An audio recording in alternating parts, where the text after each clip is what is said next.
Recyclico, making lithium-ion last forever. Recyclico's patented recycling process achieves up to 100% recovery of battery metals from lithium-ion batteries for electric vehicles, including cobalt, lithium, nickel, manganese, and aluminum. Recyclico Battery Materials Incorporated trades on the TSX Venture AMY, on the OTCQB AMYZF, and Frankfurt ID4. For more information, visit recyclicode.com or phone us at 778-574-4444. Recyclico, making lithium-ion last forever. You're listening to HowStreet.com radio, available online at TalkDigitalNetwork.com. Welcome to HowStreet.com radio, the online source for market opinions. Here is Jim Goddard. My guest is Danielle Park, editor of the popular blog Juggling Dynamite and president of Venable Park Investment Council Incorporated. Her websites, jugglingdynamite.com and venablepark.com. Welcome back to the show. Thanks, Jim. Well, some pretty gloomy news here to start off. Are Canadian businesses closing at an alarming rate? Unfortunately, yes. It's terrible. It's the fastest rate, one of the fastest rates we've ever seen outside of the pandemic. 1 in 20 businesses close in the last month in Canada. And the trend has been going up for quite some time. And I think, you and I were just talking before the call about your area and my area, and it's something that you can literally see with your eyes if you look. There's a lot, especially in the restaurant space, closing, because we've seen consumers retrenching in the higher rate environment with the record debt levels that they have. They've been pulling back on everything discretionary, and that includes food spending, restaurant spending. That's food companies are all reporting their revenues are down, their outlooks are revising down, their share prices are dropping. So there's just this theme of less spending out of households, and that's pretty prevalent even in, relatively affluent areas. People are still pulling back because, as I've mentioned before, people with the higher incomes tend to have borrowed the most money in the last few years and are feeling the pinch now with the higher carrying costs of everything. So that's not good because, small to medium-sized businesses are who create the bulk of the job growth in the country. And so indeed we're seeing, there's been a hiring strike now for some time where businesses weren't hiring, but we're now seeing a pickup in layoffs as well. And the change in the job vacancy rate has fallen significantly in both primarily in the private sector, and the public sector, as you know, the government's been creating a lot of the jobs in the past couple of years, and they've become really top heavy as far as employment, but the official unemployment rate has continued to tick up. So, we're at 6.6%, up from 4.8 in June of 22, and we've actually never seen an increase of like 1% in the unemployment rate in Canada where you weren't already in a recession. So the fact that we're up about 180 basis points is already alarming in itself. And then you've got this trend ongoing with the closing of more businesses. So I think, again, I've mentioned this before. It's great that we're into the cutting portion of the cycle in terms of interest rates, with the Bank of Canada having already eased from 5 to 4.25%, and they are expected to keep cutting. And the U.S. Fed finally started, as you know, with a 50 beeper in its last meeting, and there's more cuts expected in 2024 and 2025. The thing is, it's the lag time and the filtering through time. It doesn't happen instantly, right? The average mortgage rate outstanding in the United States is about 3.89% right now. So even if you've got mortgage rates that have come down from above 7 to around 6, you're still significantly higher than anything that we've seen in the past several years. And certainly if anyone's got debt coming up for renewal or wants to change their property, and that involves, especially in the United States, porting mortgages is not a thing in the States generally, so you have to qualify for a new mortgage. And as you know, in Canada, it's the similar thing, if you want to change homes and have to consolidate other debts, or you want to buy anything, like trade up to buy something that's more expensive, you're going to need a larger mortgage. And then you've got, the new mortgage rules changing in Canada to try and incent more borrowing and spending in the housing market. And I think these strategies are just flawed because it's a function of what people can afford out of their income. And when you do the math, being able to borrow, 1.3 or 4 million instead of just 1 million and have CMHC coverage is not going to help when you look at the monthly payments relative to the income. So it's just this really bad trend that I think is going to continue for some time. As I've mentioned, once the unemployment rate starts to rise and you get this closing of businesses and insolvencies, which we've really seen a huge leap. In fact, I was just putting the latest Hoyes Michelo's consumer solvency report for August is, showing an alarming increase in the amount of people that are filing for consumer proposals, which is essentially a way to, cut off debt and put it down to pennies on the dollar and get the creditors to agree to accept, a lesser amount, and you pay it back over time and all that. So that type of consolidation is essential for households that got in too deep and can't pay off their bills. The same goes for corporations, although you typically see them do more of bankruptcy filing and just sort of tabula rasa and start again. And the increase that we've seen in Canada is already vying for the biggest increase we saw in 2009 coming out of the 2008 recession. So you got to think about this. That's with the unemployment rate, still under 7%. With the Canadian stock market still near its all-time high. And interest rates already off the peak. Mortgage rates have already come down significantly from where they were in Canada as well. And yet you're still seeing this strain continue to play out. And I think that that's a function of, as I've mentioned, the lag times and the fact that, historically you get this. It takes a couple of years from when they've started, or 18 months, say, from when they start the cutting cycle to really see any sort of improvement in the overall economic outlook. And when you get into the cutting cycle, it's typical for them to reverse 80 to 90% of what they did in the prior hiking portion, but they don't do that until, there's a lot of pain evident in things like asset markets, real estate, which lead the worst recessions historically. So I think all of these things just suggest that we're in the early innings of the downturn that is likely unfolding. We'll have more with Danielle Park right after this. Don't miss out. Stay informed. Receive the HowStreet.com weekly recap with thought-provoking podcasts, radio, and articles delivered to your inbox. Sign up for the HowStreet.com weekly recap on our homepage at HowStreet.com. Welcome back. We're speaking with Danielle Park. Danielle, China has launched a plan to try to refire their economy. Is it going to be successful, and how's it working out so far?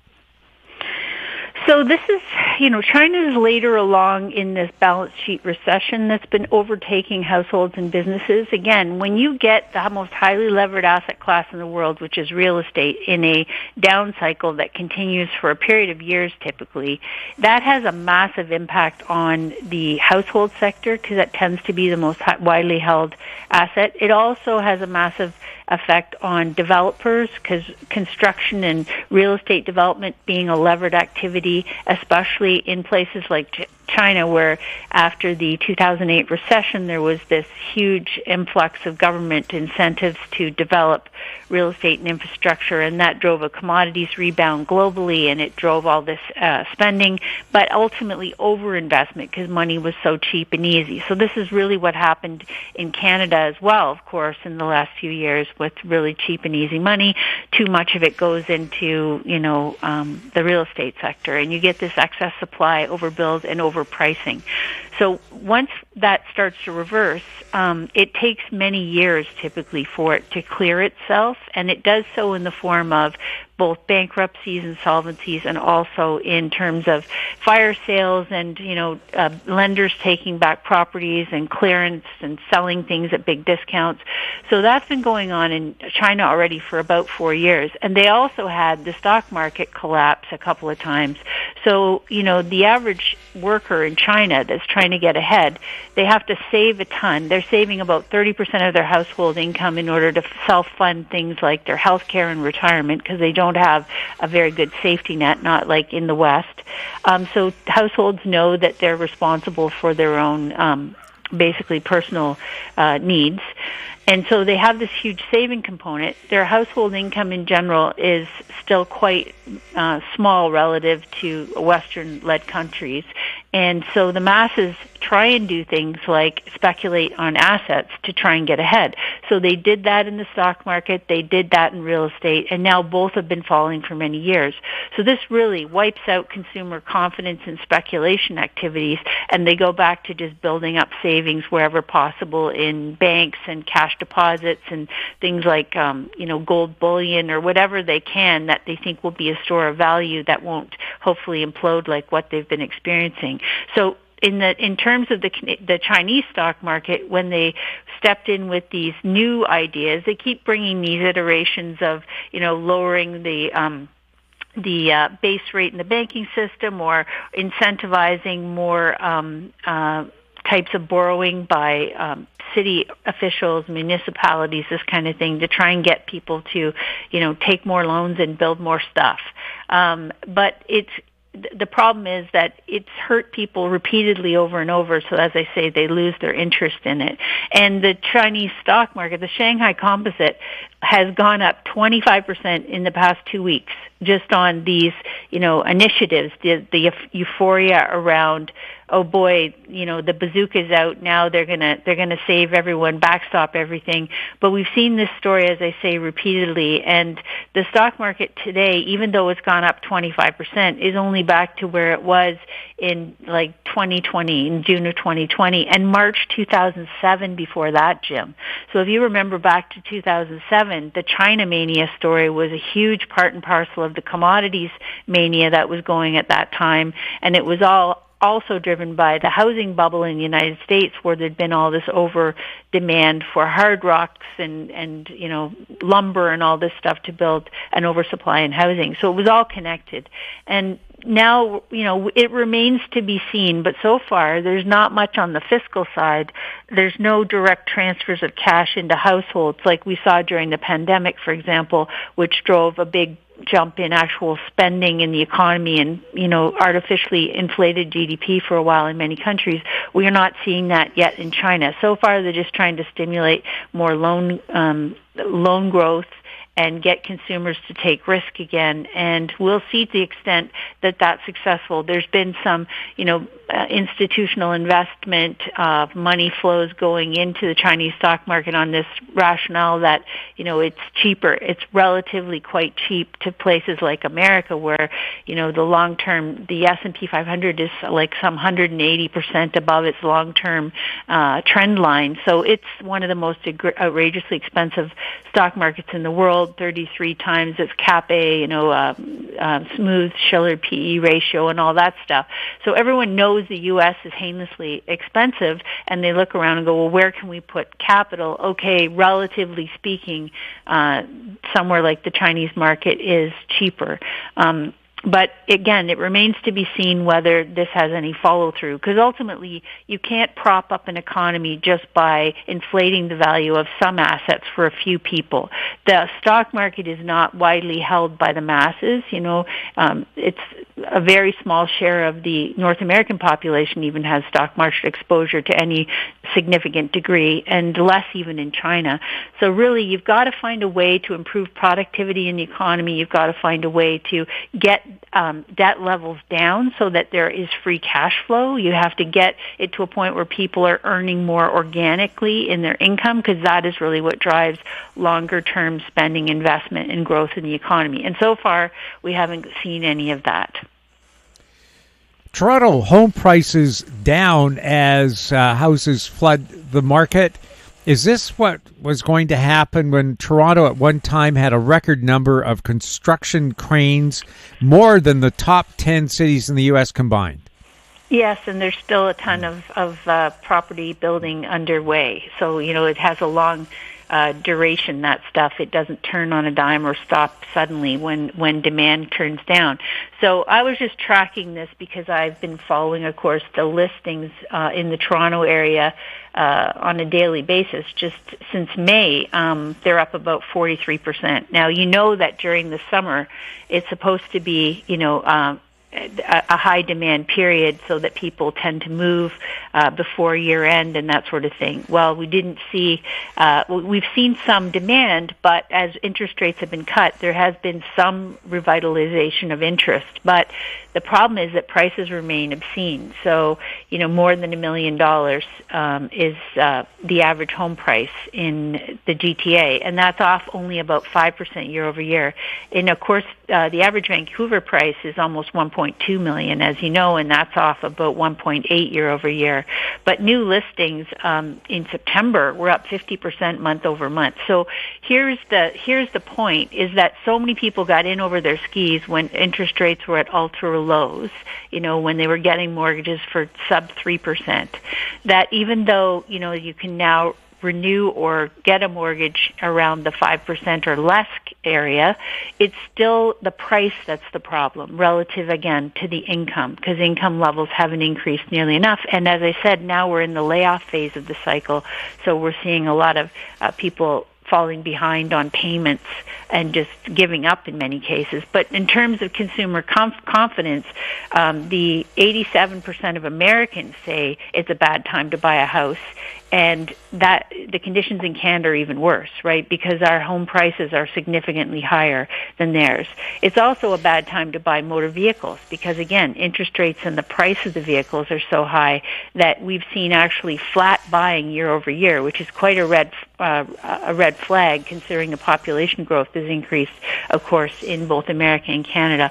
So to see things like these major ticket items where sales are moribund and people just aren't interested, the transaction volume in September in Toronto was 30% below the 10-year average for the month of September. So 30% lower is quite a lot. And, as I said, there's been some buying activity, but the listings are going up 3 times faster than the sales.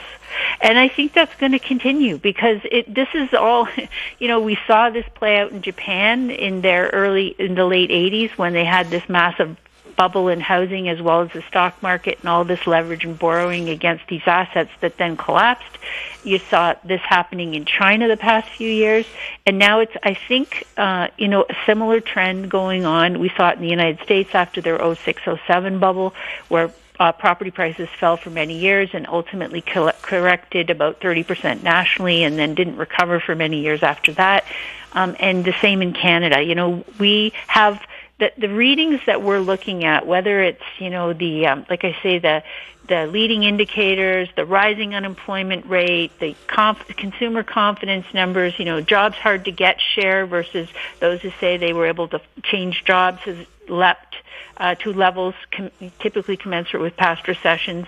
The yield curve has re-steepened again. You typically get yield curves when they go from lower rates below long rates. You get an upward sloping yield curve again. When you typically get that, you usually see a recession within 3 months, and that has now happened. We have a positive sloping 210 curve in Canada and America, and the inversion period before that was almost 2 years long. It was the longest period of inversion that we'd seen since 1927 to 29, and that should also perk people's ears up to know that we had a major credit implosion with lasting marks on the economy and the real estate market, et cetera, and the stock market after the 29 peak, of course.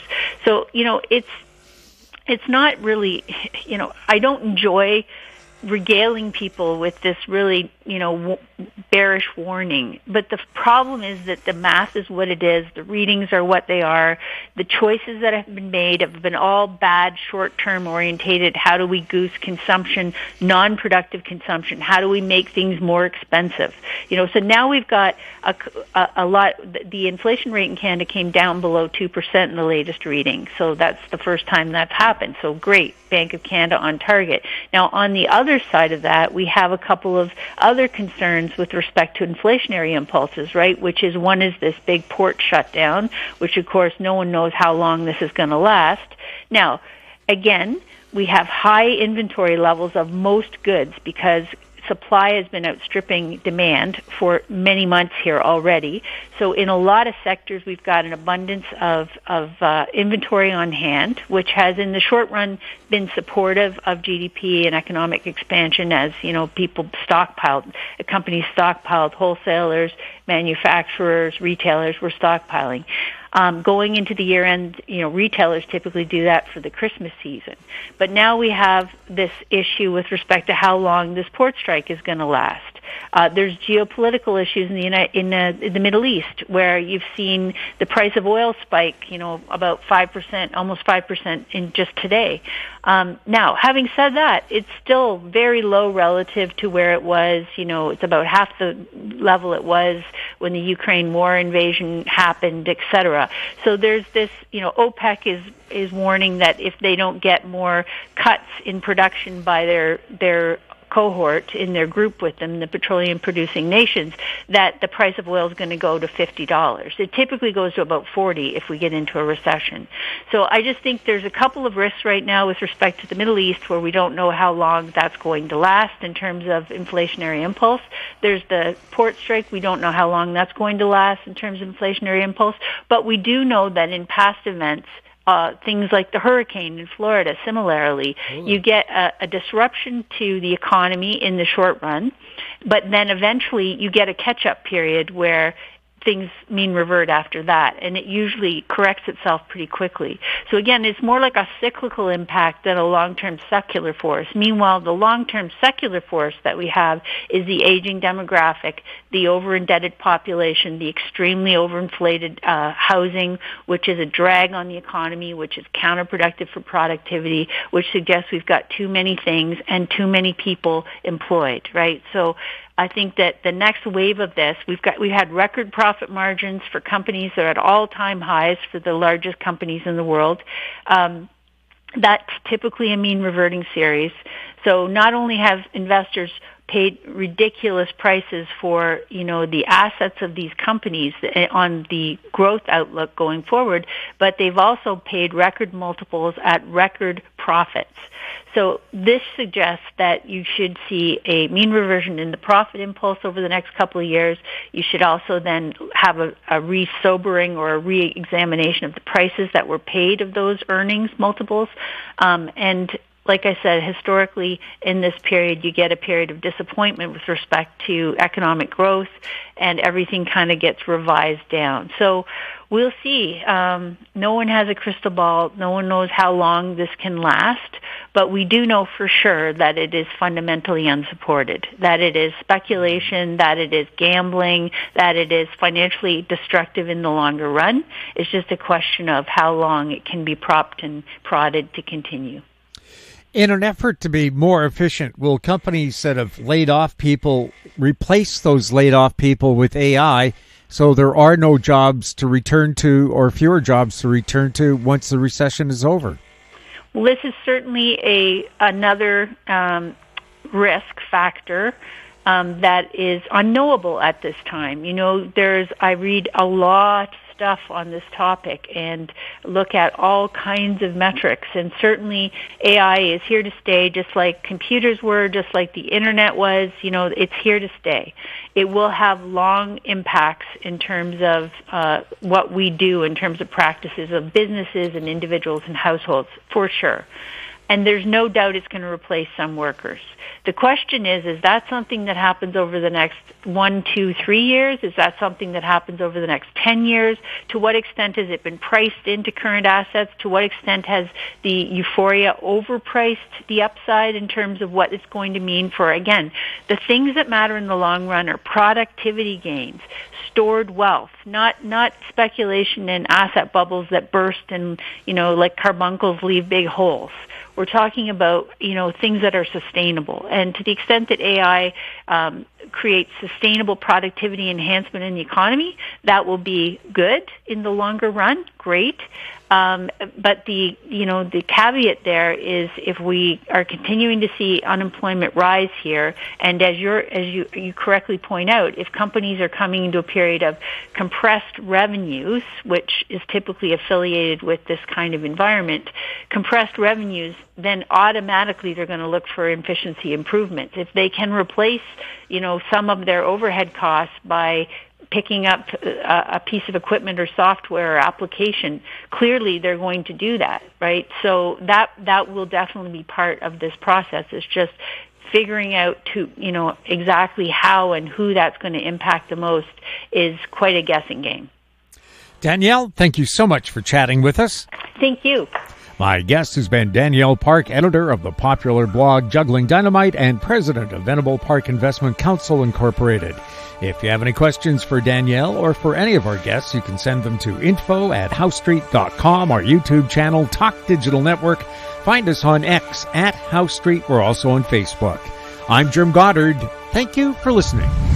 Comments made on HowStreet.com radio are an expression of opinion only and should not be construed in any matter whatsoever as recommendations to buy or sell any financial instrument at any time. Available online at TalkDigitalNetwork.com. HowStreet.com radio is a production of HowStreet Media Incorporated.